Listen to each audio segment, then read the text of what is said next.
What is going on, everybody? This is your host for Not For Long Media. Not For Long Media. Jack, I got to break this trend. This is Colin Thompson with the Colin Thompson Show. I appreciate everybody joining us today, tonight, wherever you may be. We appreciate you tuning in. Have to talk about our friends over at the original Fudge Kitchen, fudgekitchens.com, supplying fudge and sweet treats for all those on vacation, including Jack and others that are hanging out down the Jersey Shore, and then shipping fudge and sweet treats across the country for you, your friends, your family over the holiday season. Father's Day, huge holiday down the Jersey Shore, huge holiday when it comes to treating somebody to some fudge. There's going to be some interesting things going on. We're going to be giving out lots of fictitious fudge boxes this episode. One to Jason Myrtetus, who'll be joining us at 5:15. Again, this is Eastern Time, Monday, June 13th. Another edition of the Colin Thompson Show. I appreciate everybody tuning in. Lots to discuss going on in the world we live in today. So, series tied 2-2 between the Boston Celtics and the Golden State Warriors. We're going to get into the NHL playoffs. It's going to be the Lightning. It's going to be the Avalanche. The two favorites to start the year, you could say, have met in harmony now in the finals, both doing it completely different ways. Avalanches absolutely ran through the Oilers and swept them.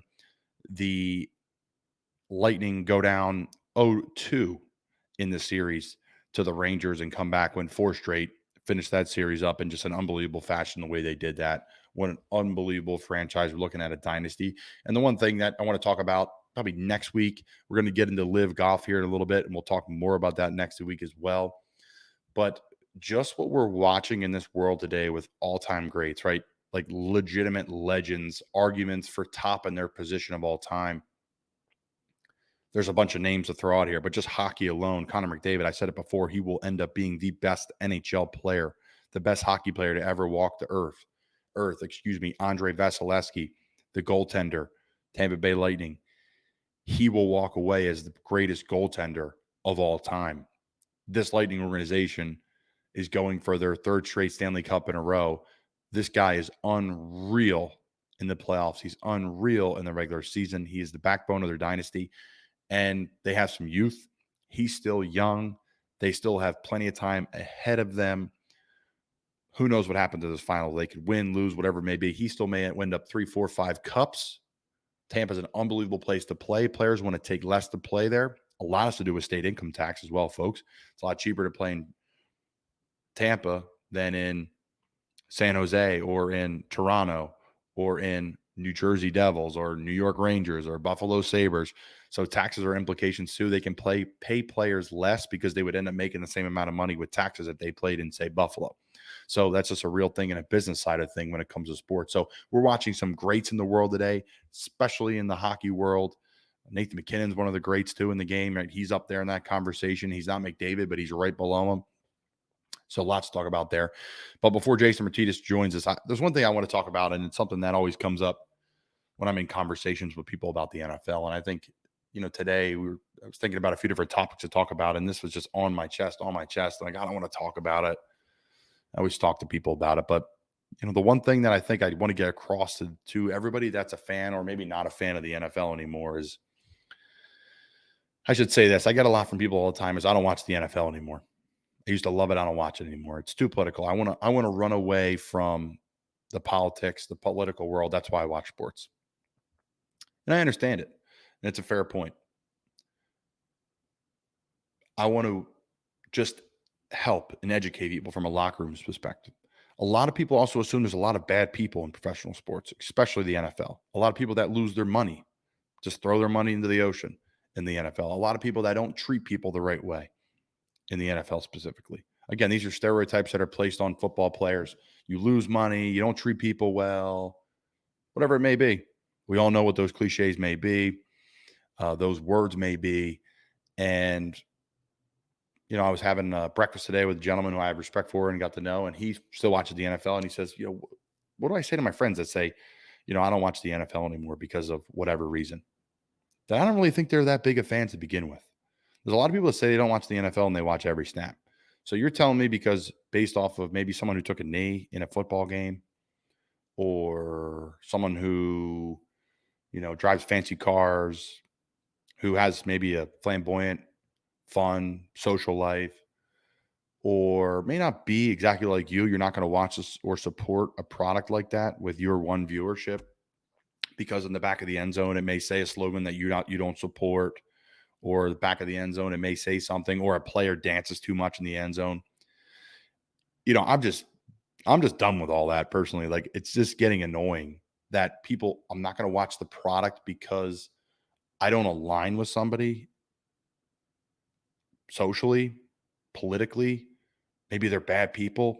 Maybe they blow money or they have expensive cars and they shouldn't do that. Well, what would you do if you were 26 years old and you had a couple $1 million in the bank? Also, what would you do? Or let me say it this way. I always say this: the locker room is just a microcosm of society. It's just a microcosm of society. There's 90 people in our locker room right now. I always say this too. There's 1 to 2 people on every team that I probably don't want to eat lunch with. That's just how it rolls, right? On our team in Carolina, I would eat lunch with every single player on our team, and that's no word of a lie. It's no BS. I would. And meeting lunch meaning like if you're in the facility and you want to sit down and have a bite to eat with the guys, you would. I would sit down with every single player on our team and eat lunch. They're friends, or I'm friendly with those 90 people. Say you're out to breakfast one day, look around, circle 90 people. Would you eat lunch with all those 90 people? I bet you 20, 25, 30 of them, if you knew what they watched on TV or if you knew how they spend their money, you wouldn't support them. So it's a roundabout way of me saying that the NFL is just a microcosm of society. It's probably a healthier version of society. We have fantastic conversations about race, about finances, about family, about building families, about friends, about the future, about what's wrong, about what's right. And we have cordial conversations about it in an amicable, respectful, loving, caring, deep-hearted way because our game, because of the physicality, because of the brotherhood it takes to be successful, our game is in a great place in that mark. So I just challenge the people that say I don't support the NFL anymore because of, or, whatever professional league may be. I'm going to speak on the NFL because I'm in it. I've been fortunate to play in this wonderful, wonderful league for a really long time. And listen, the locker room polices itself. The league may police itself sometimes more than others, but the bottom line is it's a wonderful place to go to work with a lot of wonderful people. And it's a topic that I talk about a lot. So I figured I'd talk about on the show today. And that's the awesome part about being an athlete and having a voice and having whatever viewers we have, 10 viewers or 10,000 viewers on this, listeners, downloaders, whatever it may be. I appreciate you tuning in. I think that this league's a great league with a lot of really great men, great fathers, great future fathers, great husbands, whatever you may be interested in. There's a locker room that supports you. And I think that's a huge, huge misunderstanding from the outside world is that, hey, listen, we're going to paint with a broad brush here because maybe a player wants to take a knee, or maybe a player wants to put, their fist in the air during the national anthem, or maybe a player wants to, take a step back and reflect on things and what they firmly believe. But that's our right as a country. I choose to stand for the national anthem. That has absolutely nothing to do with my brother next to me or my friend next to me or my teammate next to me. That's their choice. And that is the beautiful part of our country. Those that fought for our freedom. We thank them every day. And we have those conversations every day in our locker room. But the problem is they're not publicized because it's not a hot button topic. So I want to touch on a few things today that were on my chest. And that was really one. It's just, hey, listen, the NFL is a really good place with really good men and really good people. And, I've just talked to several people, in my travels around the country, around the world, or wherever I may be, or me and my wife may be. And it's always the conversation or, what's the team like? What are the guys like? What's the locker room like? Is it like what it says on TV? Is everything like the U 30 for 30 back in the day? No, guys are great with their money. Sure, there's a couple guys that make a mistake or two, but has anybody listening to this podcast made a financial mistake in their life? No, but it's not public. Our lives are public. So that's all I'm saying. I defend the league because I have to, but because I've been a part of it now for 6 years, it's been my lifelong dream to be in it. And just because it was my lifelong dream to me, and it doesn't mean I need to support it, but I've got to see it from a few different franchises, from minor leagues to professional leagues. And it's a really good place with really good men that do a lot of really good things. So don't let someone paint a broad brush for you if you have that opinion and they're trying to bring you into the fact that, hey, that this is a bad place because of maybe a decision or two. So I usually don't get quote unquote political because I don't want to, whatever. upset anybody, but I'm not being political. I'm just being truthful about this NFL and this league that's meant a lot to me, and a space that's a really great space and welcoming new fans and growing endlessly. So to me, the crowd of, we don't watch the NFL and there's a large group of us that don't is exhausting, because it's not true. Look at the numbers, and numbers don't lie. A lot of great men, a lot of great people, and I'm blessed to be a part of it. I want to talk about our friends over the original Fudge Kitchen, FUDGGGGGEEEEE. I always screw that up, Jack. And Jack's laughing at me in the back. Shipping, not switching. Shipping fudge, sweet treats across the country. There's no better thing than that saltwater taffy on a summer day. And the best part about it is you don't have to experience it to be at the Jersey Shore. You can experience it from literally across the country. And I've already shipped some down to some folks down here in Carolina. They are so jacked. The freshness, the quality of the box, it's how they wrap it in the wax paper when they ship it. It stays fresh 1-2 weeks. I think there's like a suggested limit of freshness, but I'll be honest with you. I shipped some down here for Christmas. This was obviously a couple months ago, several months ago, December. And out of nowhere, I kind of forgot about it. And it was like 3 weeks later. This may not be good for the ad read, but I'm going to talk about it. 3 weeks later, the fudge was so fresh, still in the wrapping. Unbelievable. It was literally, they just made it. So, I mean, we're very blessed to have sponsors here at Not For Long Media that are friends of ours, that are products that I've supported. As you can tell by the baby fat that I trot around with on the NFL field. I absolutely love the original Fudge Kitchen and all their sweet treats that they're shipping across the country. FUDGGGGGEEEEE, the official sponsor of Not For Long Media. All right, so we have Jason Myrtetus coming on here in a few minutes. And again, Jason's a friend of the show. He's come on a few different times, and he is a great man, someone who operates the Flyers Daily podcast, the host of the Flyers Daily podcast, one of the top hockey podcasts, in the country, and does amazing work with that. An absolute stud. And we're going to talk about, a few different things in this goalie matchup, because Jason's got a ton of knowledge when it comes to goalies in the NHL. Someone who played, growing up, goalies, coaches, hockey, and has done a few different things. Well, before I want to get into that, I want to touch on one thing, and that's, what's going to Live Golf Invitational Series. And I don't know much about it. And I want to have someone who come on in the golf world that can talk about Live, because there are so many different things. It's Jack, you can get Jason in here if you could. That'd be wonderful. There's so many things going on with this Live situation, and I don't understand all of it. And next we're going to revisit it. But 5-month season, 8 events per season, 48 total competitors, 255 million total season purse, 250 million purse prize per week per event. So obviously the purses are absolutely massive.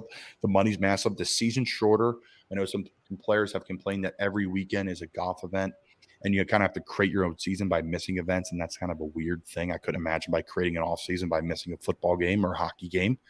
But that's neither here nor there. We'll talk about that next week, as well as a few other topics. So Jason Myrtetus is in the house, man. How you doing? What's going on, man? On the mend. On the mend. Yeah. How you feeling? Doing better. Yeah. Jason low under the weather last couple of days, but he's back. He's a hockey player. I missed a shift, though. I'll tell you that. Oh, I did miss a couple. Wow.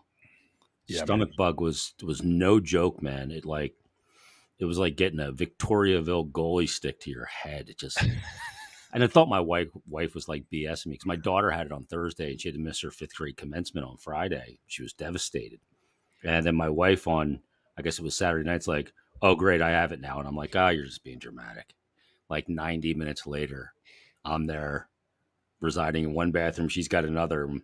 We were dueling. It was not good. Posted up for the night, dueling it out. It was like 2 days. Debilitating. And now the recovery process begins. Yeah, I finally ate a little something today, so that feels good. I'm starting to feel a little like I'm coming out of the fog of it, but you don't know whether you're cold or you're hot. You're sweating because you're cold. You just like your whole body's just like, oh my God, please, just let this be over. That'd be like me if they threw me in net for Game 7. Let this be more over. Comfortable there. Yeah, you would. I would definitely not.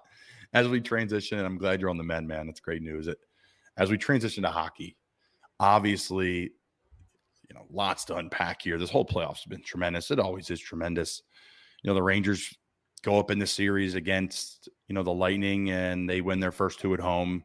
They go to, they're up 2-0, and then here come the Lightning back, and they absolutely just, run through them in some closer games. Don't get me wrong, but here comes Vasilevsky and the team and the boys and Coop, and their veteran presence across the entire lineup, from Perry and Belmar at the bottom of the roster to, Stamkos and Kucherov and Hedman at the top of it, and Kalorn and all their guys, Jernak. Palat was a monster. I mean, it just continues to grow. Yeah. I was talking about it before you came on, and how I said I think Andrei Vasilevsky will end up being the greatest goaltender of all time. I've said it before in the podcast. I think Connor McDavid, when it's all said and done, will be the greatest hockey player of all time. I believe it when it comes to Vasilevsky. I don't know if I'm there for McDavid, because to be the greatest, it has to come with accomplishment. And in a salary capped NHL, I don't know that he'll ever be able to match the accomplishment of a guy like Gretzky, because he eats up so much percentage of the cap. I think he's at 14 or 15% of the cap. And Gretzky didn't have to worry about percentage of the cap, right? So it's harder to build a team that can be these dynasty teams. But we're sitting here right now and we're looking at a team. Tampa's won back-to-back cups, right? And they've not only won back-to-back cups in unique circumstances, they've also done it in a flat cap world. But it speaks to their advantage that they have. They have an advantage of no state income tax in Florida. And I think it's a distinct advantage, even though they're paying Vasilevsky $9.5 million now. The first year he was only making, I think, $4.5 million. And then last year he made $9.5 million, and the same with this year. But they have guys on what look like team-friendly deals because they still bring home more money. When you look at Kucherov's contract, you look at Stamkos' contract, and remember when he was a free agent, it was a big thing. Is he going to leave? And he ended up staying there for a little bit less money, but it turns out to be more money than you would if you went somewhere else because of the tax situation. So they're a great team, man. I mean, they're unbelievable. And like you mentioned, I mean, look at the guy like Pat Maroon, right? You talk about a depth guy. 91 playoff games in the last 4 years because he won the cup with St. Louis back in 19. Yep. So, what's your third line? Perry, Belmar, Maroon? Yeah, and Perry can still play. I thought he was cooked 5 years ago, but he can still play. He went to a cup final last year too, so he's played a lot of hockey. But was in the cup final for Montreal last year. So, I mean, these guys just find roles on that team. And look, I think it's easier to find a role, Colin, on a team when you have so much high end talent to fall into your spot and get favorable matchups, and it's an advantageous position to be in as a veteran player. So I think that's part of it. But they've just done a great job building that team, and we're going to look back in 10 years and we're going to say that's one of the best teams of all time. Yeah, it slots everybody back, right? It's the same argument with the Flyers when we talk about the Flyers, and we'll get into their coaching carousel here when we finish up with the finals. But it slots everybody back, and that's why when we talk about the Flyers, I'm like, everyone pause the brakes here. You need to add some really high-end talent here before you start talking about team and what's happening. Like any team, football, hockey, basketball, I've made this argument before. Like if you have really good backup offensive linemen that are like former starters in the NFL, like you're in a really good situation. We've always talked about the Eagles and their strength in offensive line. Like I think it was like who was their backups at one point in time? Well, Jason Peters was a backup. Like you're talking like legitimate starters, and I'm not in football mode right now, so they're not coming to my mind. Yeah, like Sayamalo was a backup, but was a starter. Vaitai was a backup. Yeah, he's a starter in Detroit. Yeah. Like that. So they knew what to expect if they got put in there, right? Yeah, and it backs everybody up. It slots everybody back. Like that's a third line that teams would want to have of Perry, Belmar, and Maroon. Like would love the jam of that line on the third line for a hockey team. Maybe not in the current landscape of the NHL with all the scoring, but I mean those guys can score. And look at the third D pairing with Sergachev on the third. Yeah. I mean, he'd be in a top pair on a lot of teams, you know. So they're a fun team to watch. Coop's a fun coach to support. Yeah, like his press conference the other day, he's just like, Torts was right. Like we just built, those guys are just I think he's something I molded a monster or something like that. Like the player, it's the guys, that's at the end of the day. The players know that, the coaches know that. Coaches know how to press a button or two to maybe turn a guy up. Have you ever been a part of a system or a place? You've covered the Flyers now for years. Like who was the best Flyers coach now going back to then that knew when to press the buttons when the buttons need to be pressed? Yeah. Some coaches are, every coach is different. And you've seen this throughout your athletic career as well, both as a player for me and covering sports and everything. Mm-hmm. Every coach is different in the way they manage. Because I always thought that was maybe more of a proper word for a pro coach was manage. A guy that manages all the egos, manages not only their emotion, their energy, their, all elements of it. Because to get through a Stanley Cup playoff, you have to have been managed well. In the way that you push buttons, when to push harder, when to hug, when to scream, and those kind of things. because it is as much emotional exhaustion and physical exhaustion as it is everything else. And I always think the coach that manages that part the best gives himself the best chance. You need a little luck along the way, but that's why I think sometimes in sports, a coach at a second job has more success than the first because he learns to manage. He can't just be go, go, go like it is at younger or lower levels. At that level, you're dealing with professional athletes and grown men that know how to take care of their bodies, know how to take care of their minds, and how to control their emotion. That you have to have that part of it. And I think that's what Cooper is so good at. Like he's a good X's and O's guy and all that, but all these guys are relatively Yeah. good at that, But he's a guy that just seems to have this finger on the team. When I look back at coaches that I've covered really closely, Peter Laviolette was one of those guys. He was very demanding and very intense, but he also knew when to dial back a little bit. And those coaches that coach on a little bit of the feel of their group, and he had that. Like for instance, just his usage of timeouts, I thought was something that's not really lauded in hockey. Usage of a timeout, but he knew when to do it to get the most impact out of it, and when not to do it, which I think is almost equally as important. Or when to pull a goalie, when not to pull a goalie, and that's why I think Tampa Bay, they come into that conference final against the Rangers, and there's a little bit of rust there because they had the 9 days off, but they used it to their advantage. And once they got down 2-0 in game 3, down 2-0 in the series, they found a way to slow the Rangers down. They all knew what they wanted to do. And I thought it was something that was really interesting that Steven Stamkos said after game 3. He goes, for the first time, playing against the Rangers and Shesterkin, we're finding out what it's like to play against us. Mm-hmm. What it's been like to, and I thought that that self-awareness was really that's it, what it's been like to play against us the last 3 years with Vasilevsky, right? To pour everything into a goal scoring opportunity, just to have this guy do something miraculous and rob you is incredibly defeating. And for a player's mindset, shift in and shift out. And I thought that was really a lot of awareness by Stamkos. No shock that it comes from him, and he's been great. But man, they're a great team. They're going to have their hands full in this final though, because this Colorado team can match them skill wise, but we'll see if they can match them emotional wise and keeping themselves under control in this moment. Because no stage will there's no stage bigger than playing for the cup. When that cup's in the building, it. There's a magnetism to it, and you're in the final. And Tampa knows how to handle it. Coop knows how to handle it. I mean, yeah. There's Bednar and McKinnon and McCarr, and Rantanen and that group know how to handle it. That's the question. You think they will, right? It's going to be a great series. Like it's going to go back and forth. I think your biggest question mark is going to be, what's going to go on in net here. Is Kemper coming back for Colorado? Yeah, he will be back. I mean, they're going to get Kadri at some point here, maybe around game 3. They're hoping so. It's weird though. You have basically the two best teams in the league. You can say Florida was the best team because they were the best in the regular season and Tampa swept them. But the team with the highest pedigree in the Eastern Conference, back-to-back cups, and still incredibly good with very little attrition to their roster, facing the best team in the West in the Stanley Cup final. Can't beat that. No, the NHL got exactly what they wanted. You mentioned the Rangers a few different times. And as someone who watches the Metropolitan, division pretty closely, I mean, they're loaded for the future. They're a major problem moving forward, as the Flyers have a lot of question marks, a lot more question marks than answers. That's for damn sure. And then the Caps are are they on the way out? Does Ovi when we're pushing them, and Backstrom and those guys, who's playing in goal for them? I mean, the Rangers seem like, the walk away team to beat now, in the East with Tampa moving forward. Well, Carolina's still in there for me as well. I don't know. The Rangers are going to be interesting next year because I thought a little bit of it in the first half of the season was smoke and mirrors, and they were getting bailed out by great goaltending. And the advanced metrics kind of proved that in the beginning of the year, but then they kind of tightened things up. But, they scratched Kakko in that game 6, how he handles that moving forward. He said the right things, that he wants to play in New York and he's a restricted free agent. They're going to lose Strome because he's a free agent and he's out of there.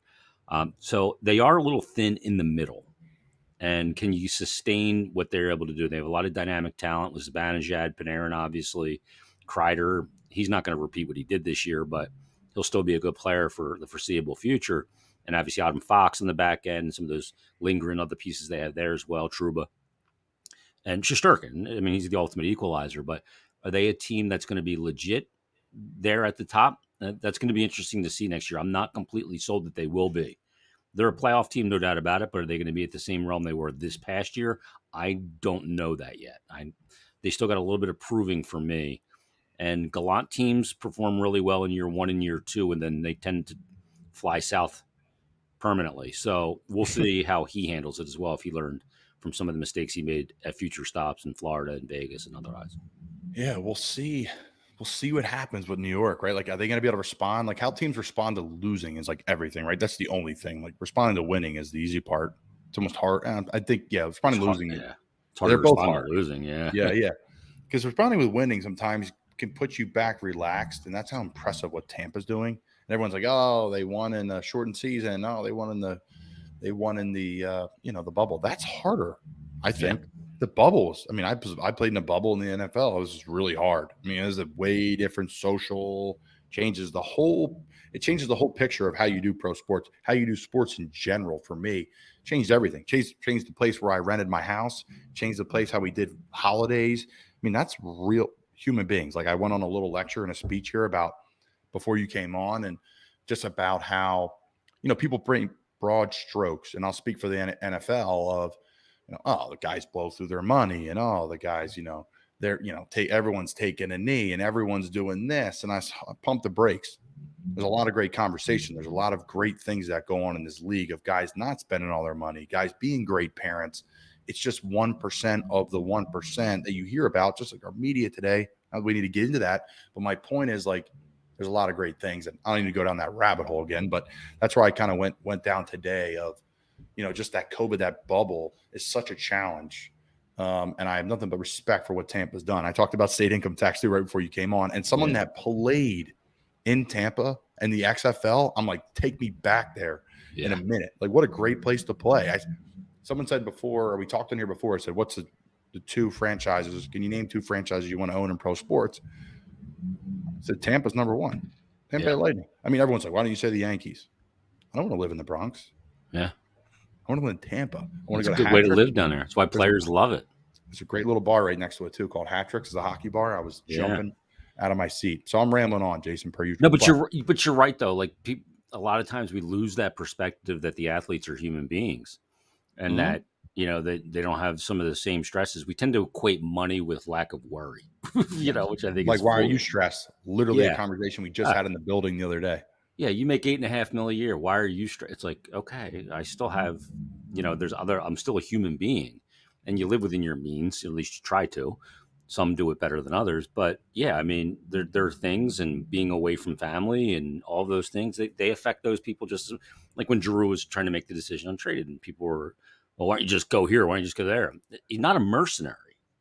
There is other considerations of 2 young boys and a wife, that he has to consider those elements of it. So yeah, that element of, looking at athletes like their machine, they've been constructed for this, I think is a bit insensitive, frankly. Yeah.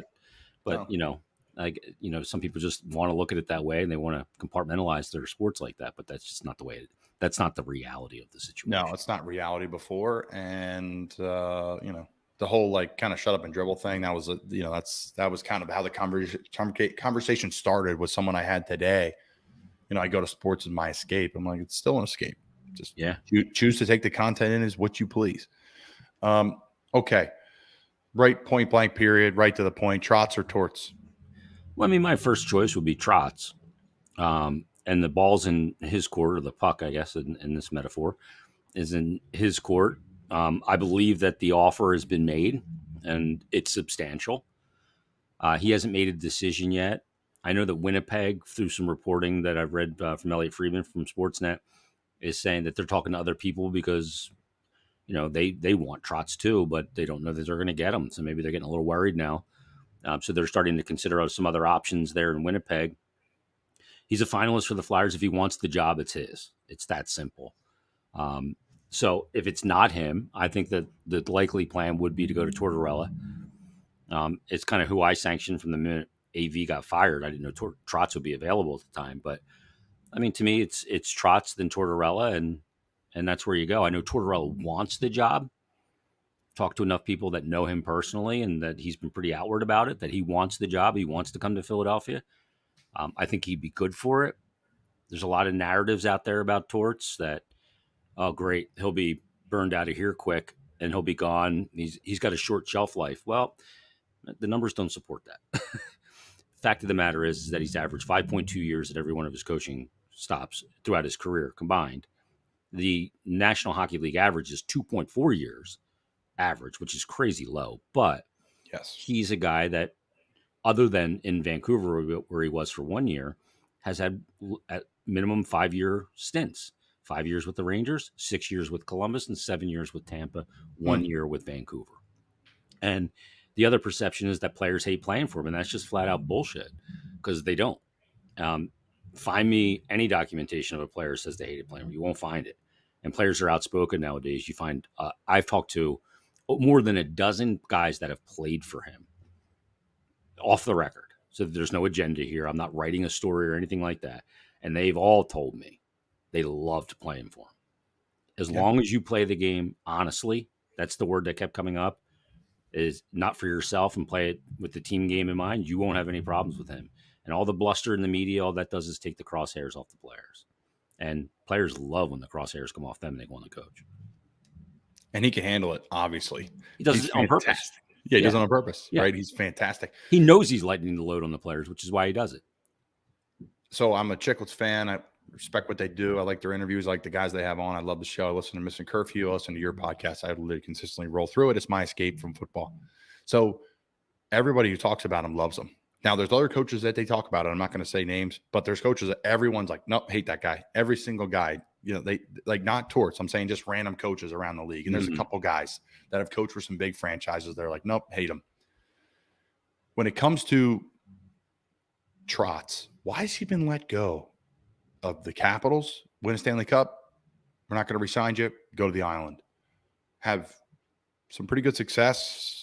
Tough year in the island. I think it was the first 17 games they're on the road. They're building a new arena.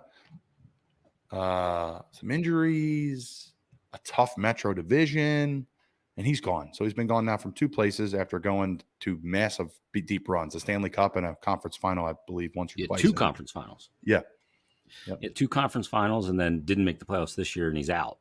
I was surprised because I think Lou Lamoriello is a really smart guy. I was surprised that he did it.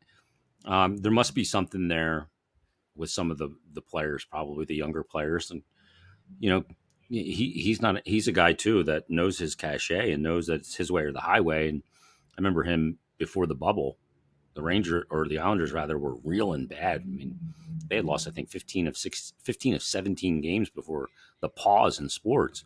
They weren't going to make the playoffs. And one of those last games, he benched Barzell for the second half of that game because he wasn't doing the right things on the ice. So there was probably some sort of rub that way. And Lou, I guess, thought he could get something better. As far as with the Capitals, I mean, he won the cup and then left. I think that was a little bit of, vindictiveness of Trotz to go into his final year without an extension. It was like, okay, I'm going to go out and I'm going to win the cup. Then I'm going to leave. And he did exactly that. Yeah. But I mean, he spent 15 years in Nashville. He was the original coach there. And it took a while to get things going in Nashville. And he left him in good stead. And, but he's a guy that's done a good job. And he's been a good coach everywhere he's been. I mean, his style certainly is not the most exciting to watch. It's not an offensive. It's everything's from the crease out, which is why you see the numbers for his goaltenders are always good. Always good. I mean, you look at the Islanders before he got there, the 17-18 season, Doug Weight was the coach, Jack Capuano, then Doug Weight, and they gave up the most goals in the league. And they had Thomas Greiss and Jarl Halak as their goalies. And it was, geez, these goalies stink, blah, blah, blah. Then the next year, Tavares actually leaves that offseason. So they're minus Tavares, one of their best defensive forwards. And Trotz comes in with Mitch Korn as the goalie coach, who always goes everywhere Barry goes, and installs his system. And they gave up the most goals under Doug Weight, and they come back the next year and they give up the least goals in the league. They shaved 102 goals season to season. Gave up the least amount with the same goalies and minus John Tavares. Yep. And you go, how the hell is that possible? 100. I mean, that's more than a goal a game. Think about how big that is in a hockey game. where the average amount of goals is 5.5. It's huge. So um, he's a guy that preaches his system and structure, and defensive structure lends to predictability, and predictability lends to really good performances from goaltenders. So if the Flyers were able to get Trotz, the player that would benefit most would be Carter Hart. And would be massive, right? As the cornerstone of the franchise, like you and I've talked about. And the one thing when I'll tweet in, and you always read my tweets whenever I do sometimes, so I appreciate them, was, you have the piece. You have the piece you need. Carter Hart, right? The bottom line is he's your guy. You're going with him. He's the cornerstone of the franchise. I think they're both a win-win for Carter Hart because I think Torts would probably handle that situation, especially media-wise for Carter, like you talked about before, which has been some things before that Elaine kind of said and was a little bit weird with the media and Carter. And then just, I don't know, kind of out of touch, it seemed to me. That caused him to lose the team a little bit. That was weird. That was the beginning of the end, I think. I've never seen anything like that in sports. Didn't make any sense. Yeah, it was very weird.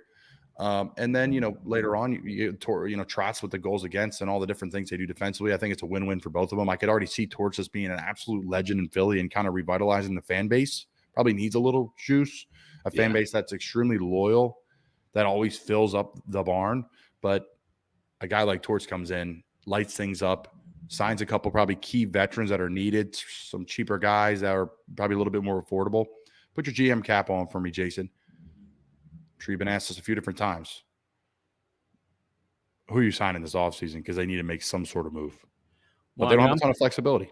Yeah, they don't have a lot of cap space to just go out and add and not subtract. So it depends on what they can subtract first, whether that's JVR's contract in a trade or whether that's, I think the more likely route for substantial, meaningful talent addition to this roster is going to have to come through a trade, and you're going to have to trade something to get something. So you're going to lose something as well with a guy like a Provorov or a Konechny or something like that if you're going to make something pretty earth-shattering. Unless they can shed that salary, and then you can get in on some of those players. I'd be really careful about Johnny Gaudreau. One, because he's going to get paid. He's coming off a great year, and he is a great player, but I do worry about him being able to perform come playoff time, and also what it costs for a winger. I don't like to allocate that kind of money to a winger. So I got to be real careful about what I do in that regard. So I'm looking more in the trade market to do stuff. But, I'm not in a rush to do stuff this offseason either, even no matter who I end up with as a coach. I look at this as more of a 2-year process because next year's free agency class and next year's draft are paramount importance. So if I scuffle along and I'm a playoff team this year, okay, I'm fine with that. If I'm not and I have a shot to get in the lottery and I can get lucky and land Connor Bedard, then that's franchise altering. So to me, it's one of those things where I'm not rushing it this offseason to make all these changes like it's going to be the last NHL season played on earth.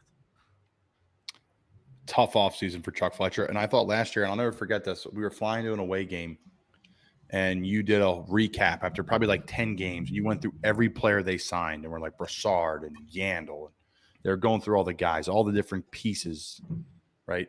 Jones and how well they did. This is early in the year. Yeah. It's a great episode. You were going through like plus minus, comparing them to Nolan Patrick and the guys they shipped out. I was like, man.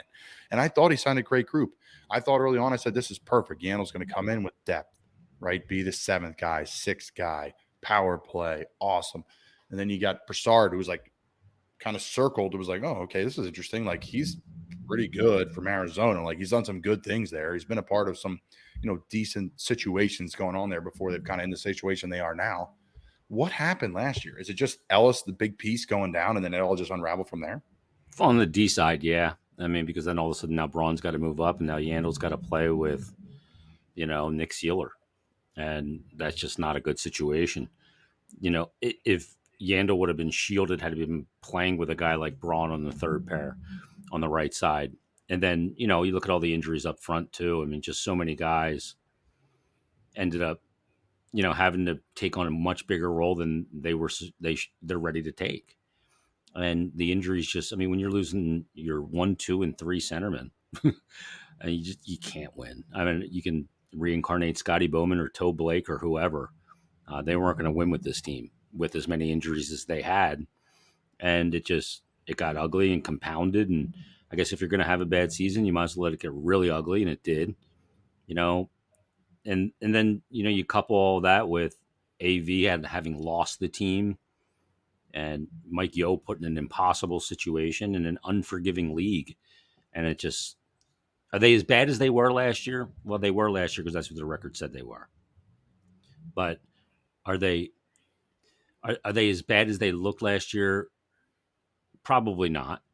But you are relying on Ryan Ellis's health. That means so much. And Sean Couturier, who I don't have any fears in Couturier, but he is still coming off of back surgery. So I guess there's a little fear there.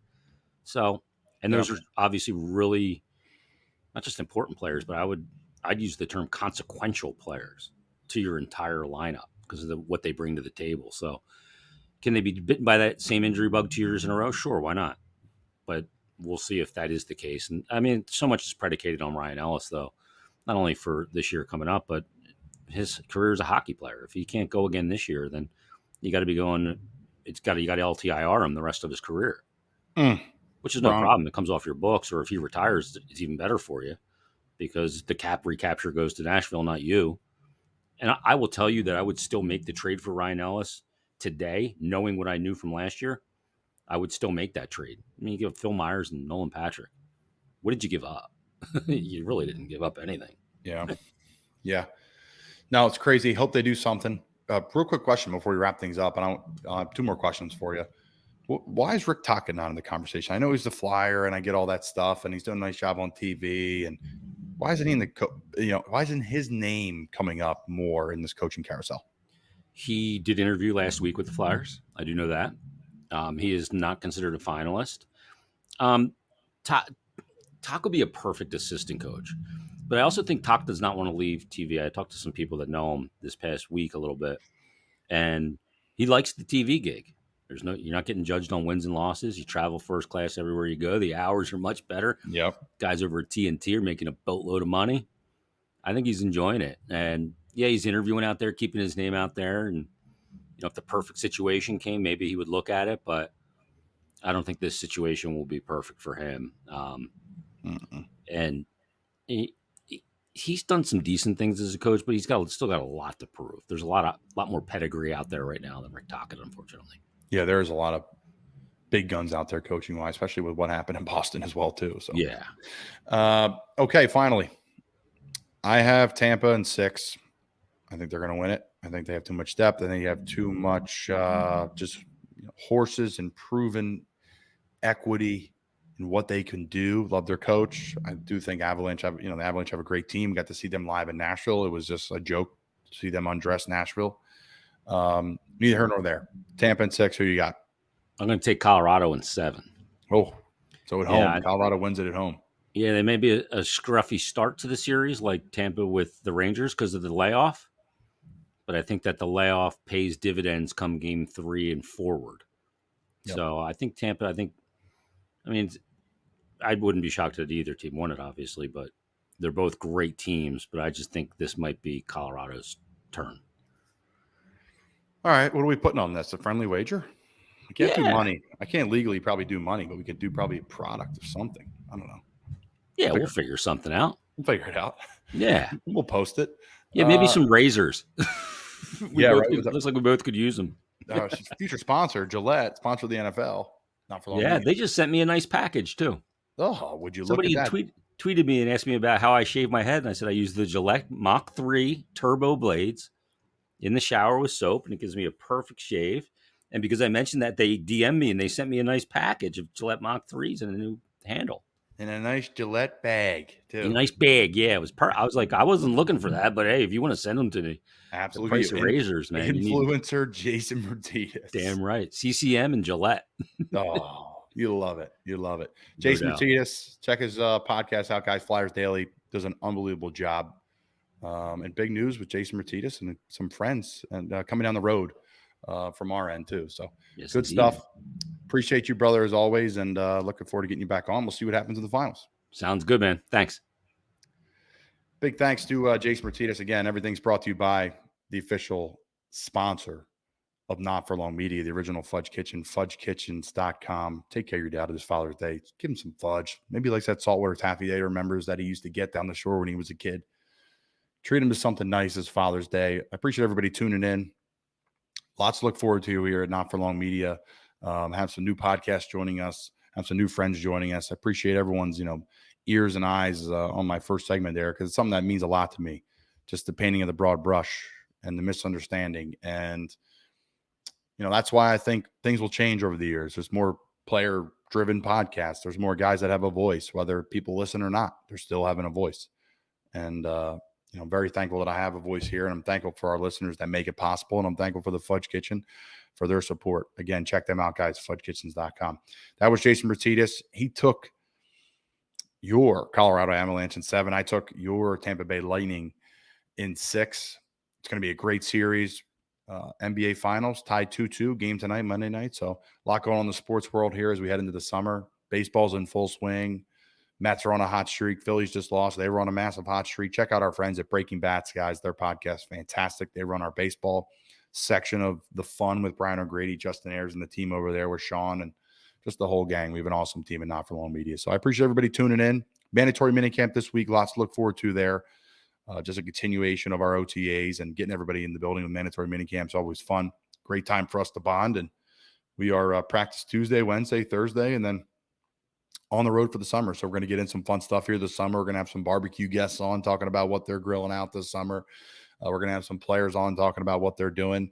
And then fast forward to training camp, we're going to have Not For Long Media down at training camp with us here in Carolina, and maybe some other places as well, too. They'll pop up, too. So we're covering a few different things. We're staying busy, staying active. And this is the Colin Thompson Show, and I appreciate everybody tuning in. Thanks.